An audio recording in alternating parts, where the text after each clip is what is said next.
and welcome to Talking Games match preview of Brentford against West Ham United. Gonzo, would you like to kick us off with your thoughts on the Bees, please? Yeah, one of the success stories of the Premier League. I think, the Bees, the other B is Brighton. And I guess the other B is battered by Liverpool. But they're really good. I mean, in terms of... out. Quite right. It's not quite right. In terms of a strategy of buying and selling with a long-term view to stadium expansion and getting yourself into the Premier League and staying there, it's impeccable. It's impeccable.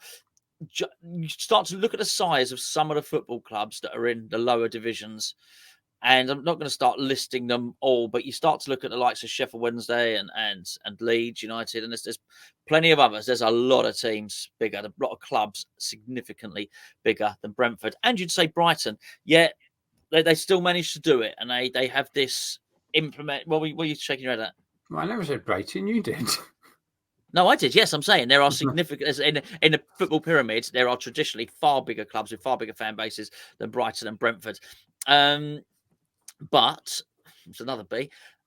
What they've done is just absolutely brilliant. I have to say, just the vision, the long-term vision, the planning, director of football, implementation by ownership is flawless. And to actually get through and I think it's fair to say they have suffered really Ivan Toney stuff. They were very much the victims in it, and in the end, he's ended leaving. I'm not.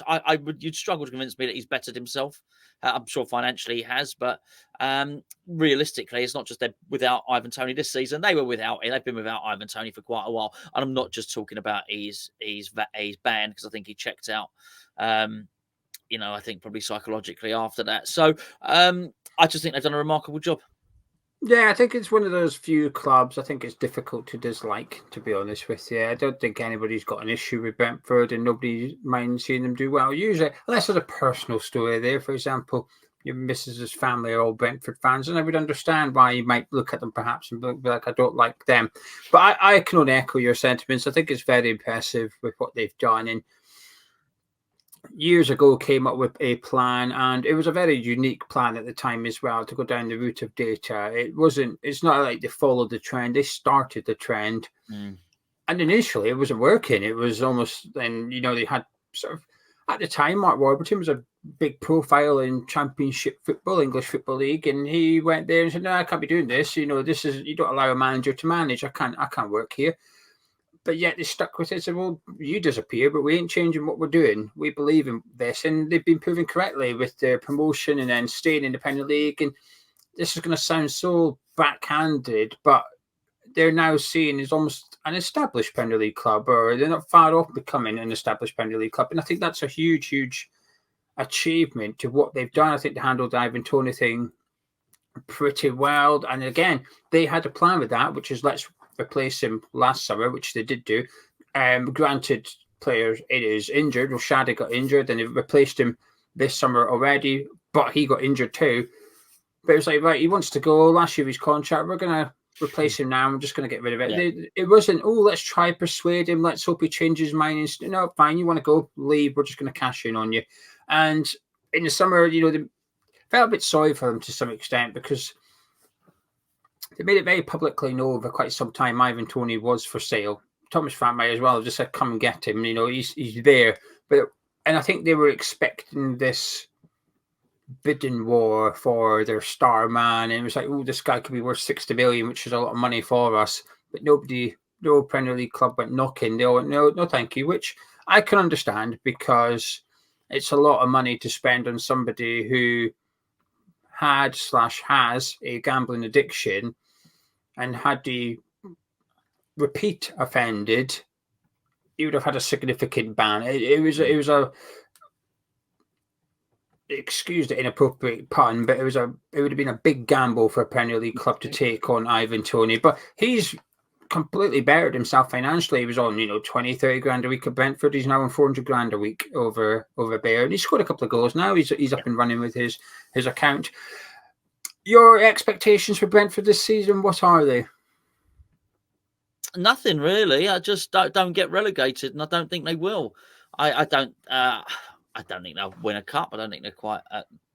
It's hard to win a cup. I don't think they're quite at mid-table level. Well, I say mid-table. What I mean is I don't think they're going to break into the top 8 or 9. If I'm not saying they can't finish 11th or 12th. They absolutely could. And that's it. And that's fine. That's absolutely fine. I could sit here and spin all types of stuff that they could do, but it's not going to happen. They don't have that level of buying power. But I cannot. There'll be some people who have maybe, have only been watching Premier League football recently, and young people or whatever. But it's hard to explain how long Brentford spent in the very lowest tier. I'm talking of whatever they call it now, probably League 2 now. That is remarkable what they've done. A tiny club, overshadowed. I mean, they've even, it's not just people say, their neighbours Chelsea. Their neighbours Queen's Park Rangers are a bigger club. Brentford should not be above Queen's Park Rangers, and they are, and it is miraculous. It is really, really good. And now they are becoming that. They are becoming bigger than QPR, and that's really, or maybe have become bigger. They probably have become bigger than QPR now. That's a real achievement, over in West London there. And I'm not damning them with faint praise. I'm trying to just nail down how big a deal this is. But if we're going to start talking about Brentford qualifying for Europe, which I know you're not, no, it's not going to happen. But to survive in the Premier League is excellent. How do you know I'm not? Well, I'm looking forward to hearing it. I'm going to sit back. I think they might qualify for European football via the Carabao Cup. But in all honesty, I think that why should they not? Why should they not dream? I think they are in that period, in that little bit of the league where, and I know we shouldn't really be speaking like this as if we're not going to get sucked into relegation battle. However, at this point, I don't think we will. Despite the poor start, I think we'll be fine this season. And I think Brighton, I ain't tipping them to go down, but I do feel they may be a bad month away from being sucked into relegation battle. And this usually continues throughout for the first half of the season anyway. They're always not that far away, 5-6 points away from it. And I think if they can do that, if they can keep doing that and get off to a good start this season, come Christmas, they're looking mid-table. Why shouldn't they try and prioritise the Carabao Cup? They've got a decent draw, Sheffield Wednesday, who are bigger than Brentford, according to Gonzo. And I know. I agree. Yeah. But why should they not prioritise that fixture and then see what the draw lands on? Man City playing Tottenham. Well, that's one of the teams that you don't want to face getting knocked out. Happy days. I think they should be able to believe that they could go and win that. A little bit of luck, and you just never know. I wouldn't write them off, that's for sure. I think Brentford are exactly the type of club that should be targeting the Carabao Cup, just like ourselves, just like Crystal Palace. Our lot should be aiming for it. Well, can I just say, sorry, just before we go forward, because I think it's important to say this. They showed their Premier League quality against Southampton. Let's make that absolutely clear. They're I think they had a narrow was all right. I know the performance might not have been that, but the game with Man City was narrow. Did a better bloody job than we did, and so I'm not worried for them for relegation at all. No. I just want to make that point. I don't think they're going to be skirting with it. That they are a Premier League club. Yeah, I think, Frank, when I've seen Brentford this season, I feel like I've seen them quite a bit, actually. They only played 5 games, but watched them against Spurs. I've definitely seen them at least 3 times this season, I think. I feel like they're changing their style a little bit from what I've seen. I think they're more inclined to play out from the back compared to previous seasons. My sort of criticism. I think Thomas Frank's a really good tactician, but I think his style of play can sometimes be a bit too moneyball, a little bit more like, right, how do we get the best out of this? And it's more about end result rather than the style necessarily. But I feel like that's creeping in a little bit when I've seen them. I think they've been a bit better to watch, actually. It is early days still, but I do feel like they're more inclined to try and play it out from the back. And it's just small things like when they played Manchester City, the first goal came from it. They put Ayer right up against Rico Lewis. Why would you not have a giant going up against Rico Lewis in it? But it worked. And that's where the tactical side of Thomas Frank comes in. And he's very, very detailed. Pep Guardiola sings his praises for a reason. And you feel like games like that, they perhaps just don't win because the players just maybe aren't at the level required, which they're not. They've got some good, talented players in there, but there's also some, I think, average Premier League players in there. And that's not necessarily an insult, but I think when you play Man City, you're going to need better than that. You need a few with the X factor. Moving on to those players in particular, any you admire? Yeah, I mean, the usual ones, to be fair. Obviously, Wissa and Mbeumo. I mean, I was looking at it and thinking, well, let's be absolutely right. If we mince around at the back like we have done, they can start mucking around. Wissa's out. Yeah, Wissa's is injured. he? Okay. Yeah. Well, then we might find out. So we're playing him at the right time. Now I know obviously he is, predominantly on the right hand side, and it was Sharp more on the left. Is that right? More on the left. I did shudder, actually. I'm shuddering at the thought of it. Never mind that. Yeah, so I think he was playing on the left more. But I think if we mince around and in the back, they're just going to nick the ball off us. Wissa, that's a big miss for them. Yeah, that's a big miss. It's actually changed my thinking slightly. Actually, I did not know that. That's why I'm glad I joined you on the preview. Actually, well, they'll have Mbeumo either centrally or to the right. They'll have Shada possibly in the other one. Yeah. And then it's a toss-up between Carvalho or Keane Lewis Potter on the left, I think. Because I'd imagine he's going to switch back to his 4-3-3 and attack us. And then anyone, to be fair, Keane Lewis Potter or Shudder could cause us bother down that left-hand side. So there's our right-hand side, their left-hand side. So they're okay. There's nothing special. Sometimes I see Damsgaard and think, oh, he's a good player, and then sometimes I don't. So I think, they're okay, mate. They're okay.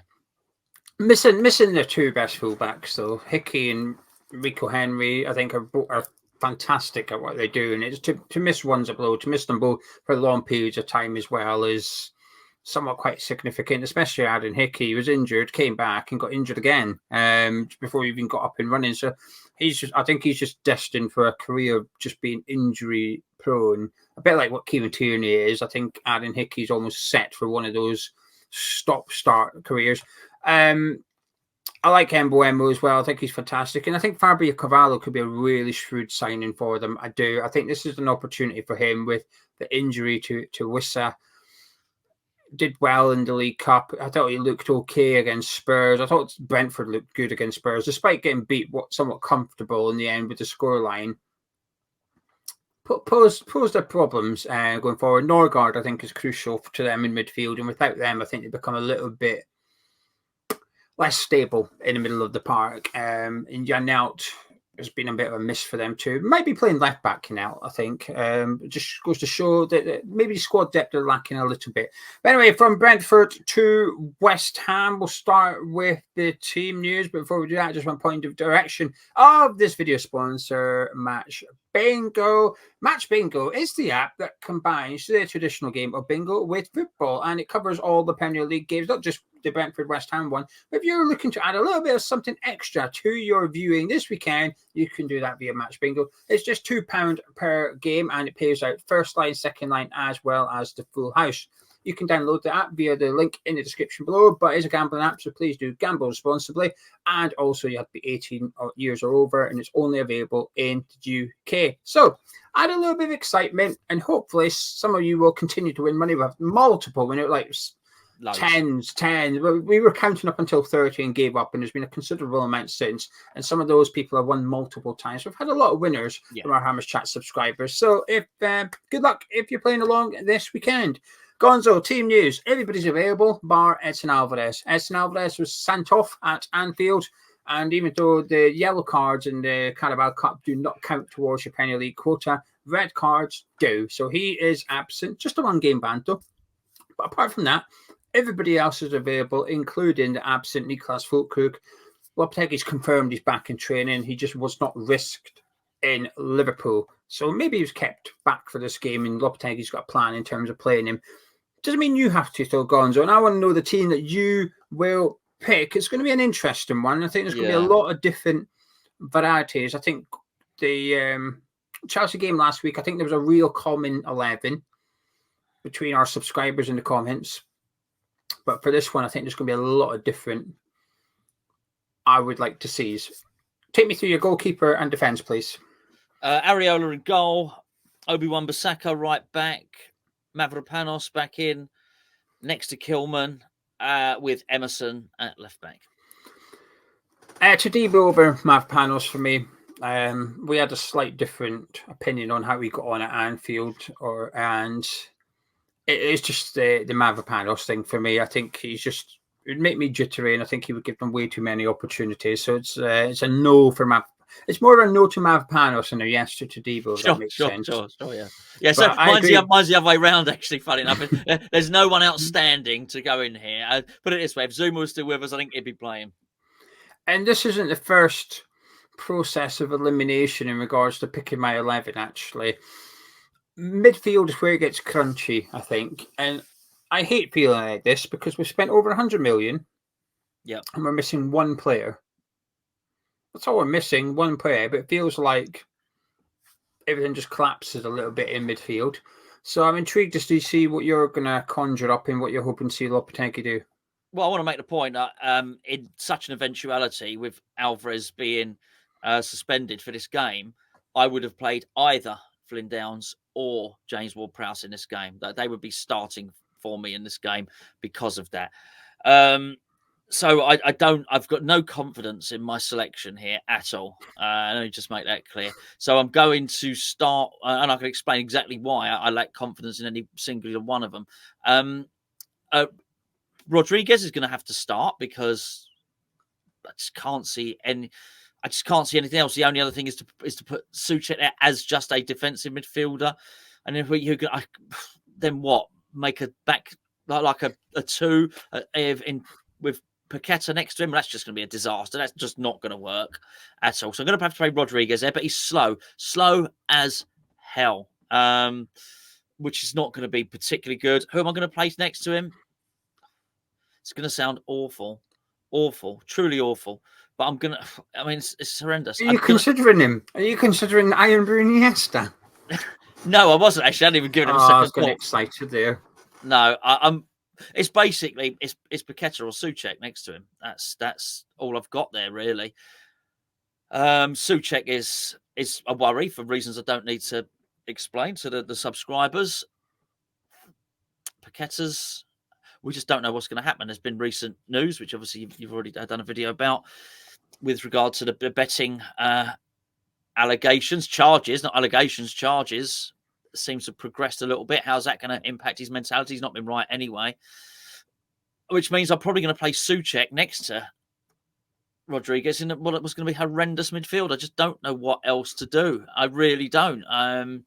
Yeah, I guess we could play Soler there, but I've not seen anything from him. I feel no more enlightened about Soler, having seen him start and 2 substitute appearances than I did before. I don't know what we got on our hands. I really, really don't. I know what type of player he is. I've seen some clips from him at PSG and in Spain, but I don't know what we got on our hands. I certainly don't know if he can play there. Maybe that is the way. Maybe it's Soler and Rodriguez. But I wouldn't, if that happened, we played them as a 2 in front of the back 4. I wouldn't be surprised if they got overrun. And not at all. So I don't really know what to do. I think I've got to play Souček in next. At least he gives me something that I can be sure there's a definite there with him. And I know I sound like all of his managers now. I know I'm going to get 100% from him. That's why he gets selected all the time. This is a horrible situation to be in, really, because there's 2 or 3 players coming into this team to go into the middle, and there's not even one that's like he goes in and then right, let's work away from there.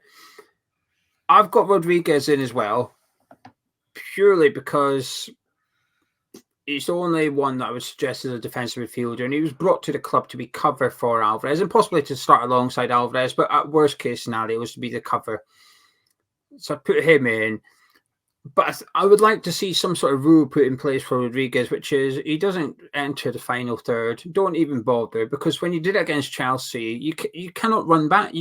Let's help him out as much as we can, which is eliminating his need to run. Right?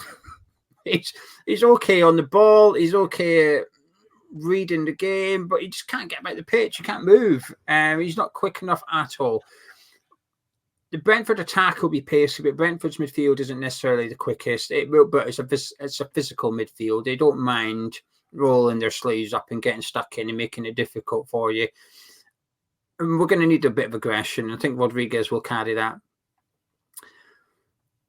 Solar, I'm a bit like yourself. I was tempted in the. I've written something down, but I'm almost like changing it as I go because I'm just not confident. I'm talking myself out of it, to be honest with you. I was going to go Iron Brew Iniesta. Yeah, I don't blame you. He's looked okay, right? There's not been a disaster performance from him yet. There's not been anything great, and he's come on in games that are over and done with, so it's almost difficult for him to look crap. When you're coming on to play against a team that's already stopped playing, you're going to look okay at worst, but we're going to have to play him at some point, I think. He's looked neat and tidy in the ball. He will get stuck in.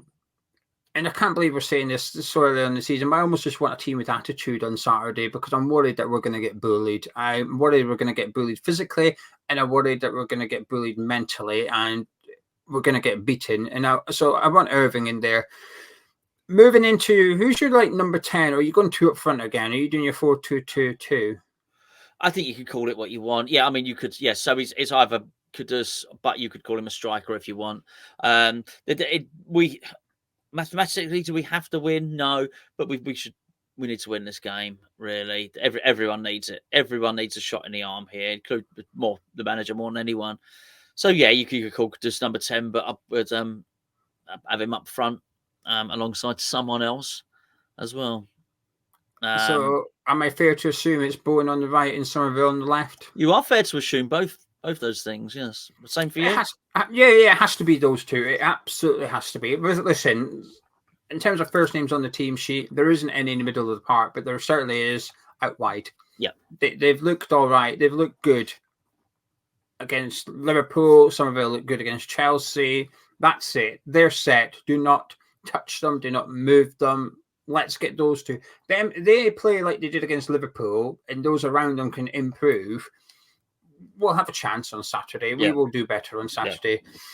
The other guy, so not my striker, the other man I'm picking is Paqueta. Now, obviously, this comes down to how's he? Because we don't know, right? We don't know how he's coping. Did he know what was going to come out before the Liverpool game? Or because it came out sort of during the Liverpool game, it started to break that his uncle allegedly made payments to the other guy. Uncle Bruno, by the way, just in case you're wondering, Uncle Bruno.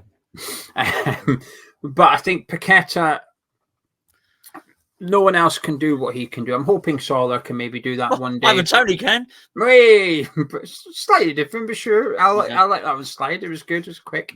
But I just want someone that can get their foot on the ball and make things happen. And when he's not on the pitch, we're usually screaming out for creativity. When he comes on, even in games that we're getting beat, he can sometimes provide that pass. So Paqueta goes in. Who is your striker? Fullkrug. I've got to see it. It's time, poor fella. Poor fella. So much pressure on him. No, nobody expected to be joining this. No, nobody. And I have sympathy for everyone, including Lopetegui, Debo, all of them. But as I mentioned before, the biggest pressure on any signing this season, £40 million Max Kilman, £40 million for a central defender at West Ham. Wow. Real Madrid could buy a central defender at £40 million, but West Ham don't. Well, we did. Massive pressure on him. The next one is Fullkrug. And not only because he's a German international, not only because he costs £25, £27 million, depending on what website you read, but there's also pressure on him because he's not John Duran. And so there's just it has to work out for everyone. It's a pressure for Steiten. I must wince because that we're playing a game of who picked who. We're all quite sure that that's Steiten's pick. I think. Steiten be watching that from behind the sofa. The cracks between his fingers. He has to work out. There's so much pressure on him. But it's time to unleash the Hulk rug and let him do his stuff, whatever his stuff might be. He better do something, and that's why I'd have Kudus next to him. I would hope that Lopetegui would have somebody next to him. You got to supply him. Got to supply the Hulk. I've gone Kudus up front because he needs a position, really. He's lost his position. Summerville's nabbed it. So he's got to come central, whether it's the number 10 role or the striker. I get why you're doing what you're doing. And if the team came out and it had that, which was Bowen, Summerville, Kudus, and Fullkrug, I'd be quite happy, actually. I'd be quite excited, too, to see what they could do, providing they get close to Fullkrug. But I would start Kudus up front on this one. I've seen him play it before. It was a few years ago now for Ajax, and I'm convinced I've seen him do it for Ghana at the World Cup. But I could be wrong on that. But certainly for Ajax, he did in the Champions League as well as over in the Netherlands. So it's not a role he's not used to. He's just got that mobility that Fullkrug's lacking. It's maybe a bit unlucky for Antonio because I thought he looked good when he came off the bench. But that's the thing. He looked good coming off the bench. Yeah. So let's keep that. Let's keep him on the bench and bring him on because maybe that is the special sauce when it comes to Antonio, which a lot of people have suspected and wanted to see, which is bring him on with 20, 30 minutes to go up against a tired defence and see what he can do. So Kudus up front for me. Feels like a big game, Gonzo. It's a huge game. It's a huge game. And I am really rooting for Lopetegui here. I really am. I feel terrible for him. I feel terrible for everyone. I feel terrible for myself. Everyone feel terrible for him. I'm watching this video. It shouldn't be this way. It shouldn't be this way. It wasn't meant to be this way. We spent a lot of money. He's had the backing. Some of them have been his. We've already suggested that maybe Fullkrug was Stuyton's, but he's had some of his players as well. Kilman very much being one of them.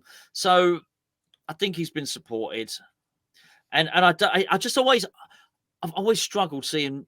I don't like watching someone struggle. I find it difficult, and it don't matter whether it's this or like Britain's Got Talent, where the geezer comes on at the start and all his family told him he can sing and he can't sing a note. I sort of turn the telly off. I don't like it. I don't like watching someone do really, really badly. So I feel for him really because he's come in with all this stuff and he's not only watched West Ham, it's been his desire to manage in the Premier League.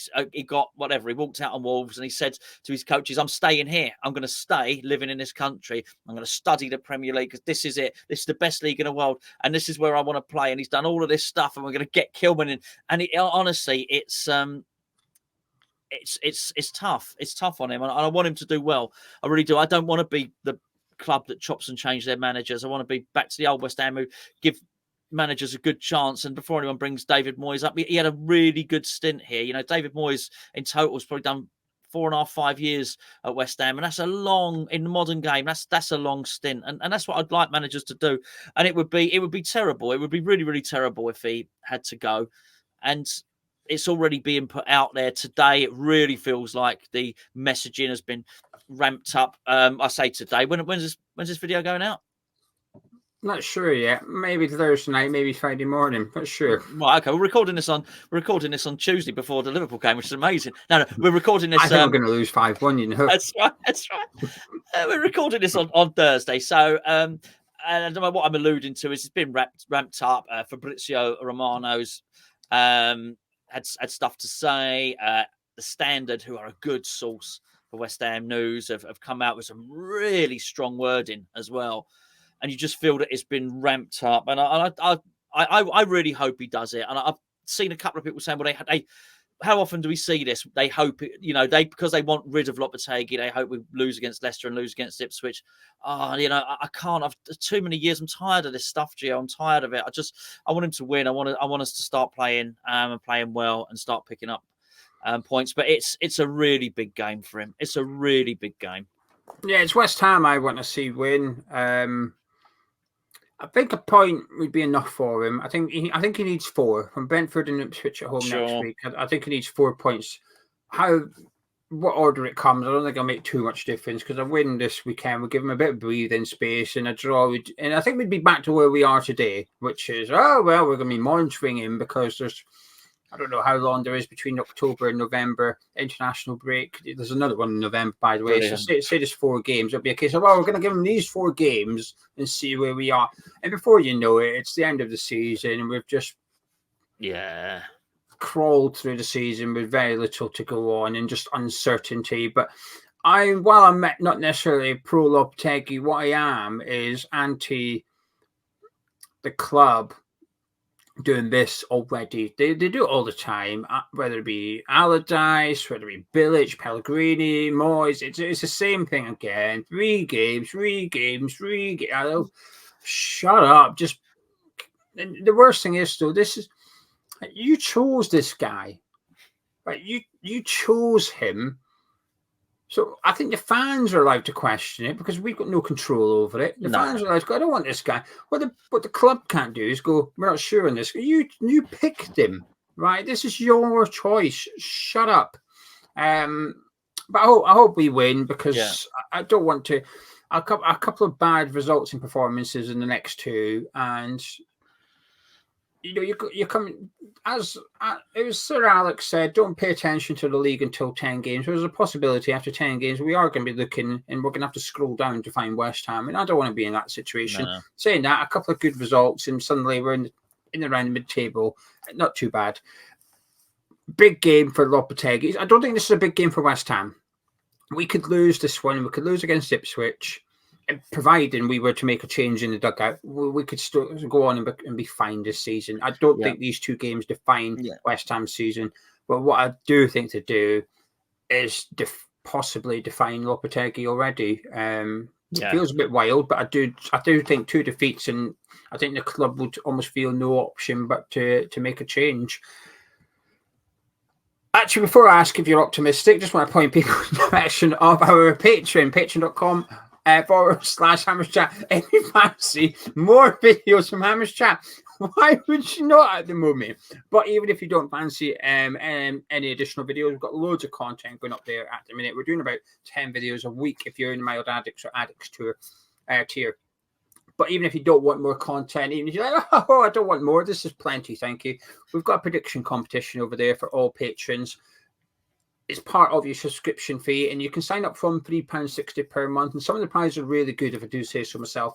This weekend, if you're subscribed to the supporters tier and you are the overall winner of the prediction competition, you will win a signed Paulo Di Canio armband. If you're a Mild Addict, you'll also win a Paulo Di Canio armband. You just get something else as well. And if you're an Addict subscriber and you win it, you will win a signed Julian Dix shirt. Now, you can have an armband if you prefer, but the shirt has greater monetary value, so we're just assuming most people would prefer to have the shirt. Really good prizes. All you have to do is guess the score as well as the first scorer of the game, and all winners go into the hat, and we have 1 overall winner. However, if you get it right and you're not the overall winner, we still send you a little prize as a runner-up consolation thing. Julen Lopetegui knee brace or ankle support or something. We've got definitely. We've done crutches apparently. Yes, so I hear. Yeah, so maybe there'll be some crutches merch coming soon. There won't be. Anyway, Gonzo, are you optimistic? No, any result is up for grabs here. Almost nothing would surprise me. I think we can win this game. Boxing last weekend, and before the boxing, somebody said, whatever happens in this, everyone's going to be wise after the event. Basically, the result will seem obvious. This was after the Joshua and Dubois one. The result will seem obvious because so the result on that was Dubois won. Oh, of course Dubois won because Joshua's last fights weren't competitive. But no one knew that the result had to happen.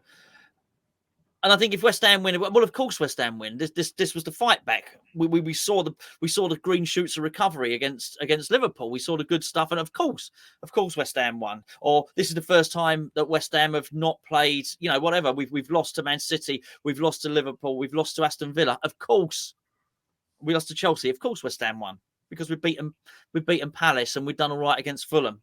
So it will be obvious if West Ham win. I also think it's obvious if West Ham get thumped as well. Of course, West Ham are going to get thumped because we're playing Brentford, who have Thomas Frank as a tactician, and he's got the blueprint to attack that gaping chasm that cavernous gap down, if you pardon the expression, down that right hand side.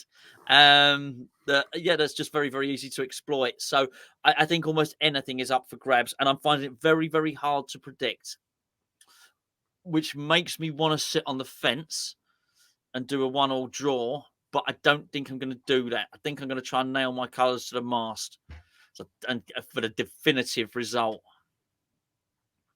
And I'm going to be positive Pete here, actually. West Ham win. West Ham beat Brentford 2-1. Well, I hope you're right, and I'm glad you're positive, because I'm going to be honest, Geo. Negative Nigel. That doesn't rhyme, does it? Honest Geo. Honest Harry. There you go. Honest Henry. Am I optimistic? No. Can we win? Yes. I agree with everything you've just said in regards to any results possible, etc., etc. Yes, but in order for us to win, he's got to get everything right, and it's a difficult place. I know we're only a handful of games in. They've won both their home games. Hey, they're unbeaten at home. We're unbeaten away in the league. But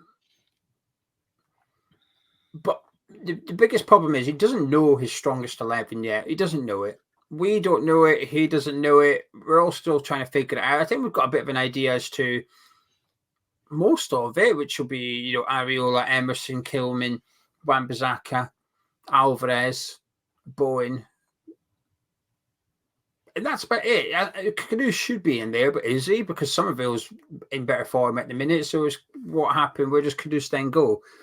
One of our best players, but in terms of the team itself, where does he then go? And I don't think he knows. And the problem is middle of the park. I think we're going to get done. I think Brentford are going to win that battle in there, and I think usually that has a big impact on proceedings. Yeah, I think we've got the talent. I don't think it's the right situation. And I'm going to say, I think it's going to be 2-1 Brentford, actually. I think we're going to get beat on Saturday. And I hope to hell we win. I hope he pulls something out the bag. A draw is okay, providing we go on and beat Ipswich. But I think the starting 11 against Liverpool, I feel like he's painted a target a little bit on this game. Because we've said it with previous managers. If you're going to throw the cup game, you're not going to put your strongest 11 out. You better bloody follow up with a win at the weekend. You have to get a result to justify that team selection.